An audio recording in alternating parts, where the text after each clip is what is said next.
It's called gentrification. It's what happens when the property value of a certain area is brought down. Huh? You listening? Yeah. To bring the property value down. They can buy the land at a lower price. Then they move all the people out, raise the property value, and sell it at a profit. And sell it at a profit. Yeah, and sell it at a profit. Sell it at a profit.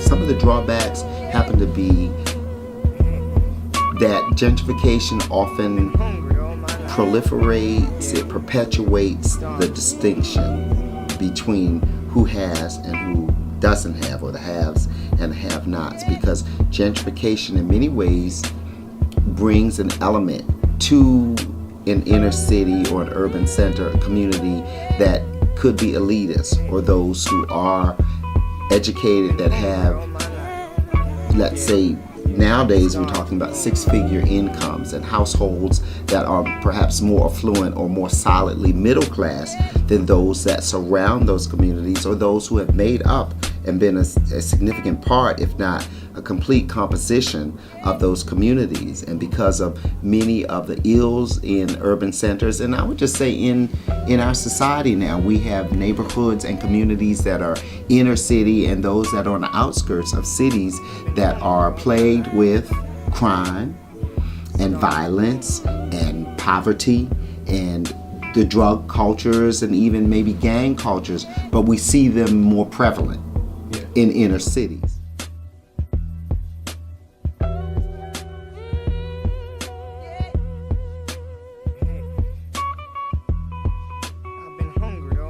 Well, the best thing to do, the first thing to do, is not let your neighborhood deteriorate to the point where it has to be gentrified.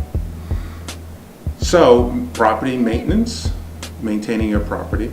Now, as folks get older, they may be less likely or less able to take care of their property.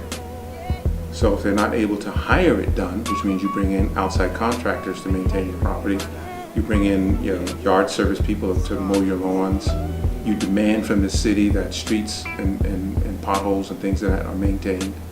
You demand that from your politicians. So your neighborhood, first of all, doesn't become gentrified.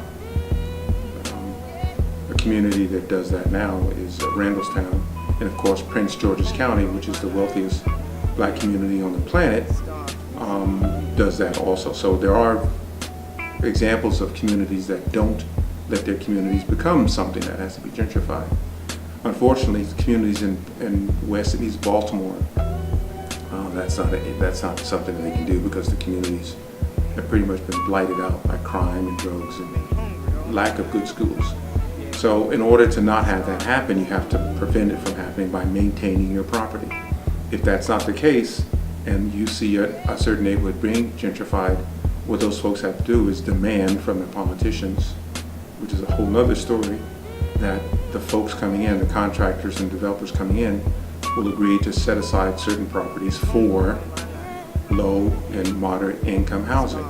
And that's a big battle, because a lot of the folks who come in, their business model is to not do that. The pro on that is that we're seeing neighborhoods that were replete with abandoned housing, or you had just trash and neighborhoods that were not really redeveloped. And so gentrification in this community and in other communities like this are a good thing, because they've taken existing structures and made them very attractive homes, or restored them to their original beauty, or maintain the architectural integrity of homes. I've watched communities like, if you go in Northwest Washington, D.C., if you go down Florida Avenue, you go to 14th Street, I remember in the 70s and even in the 80s when those neighborhoods were blighted.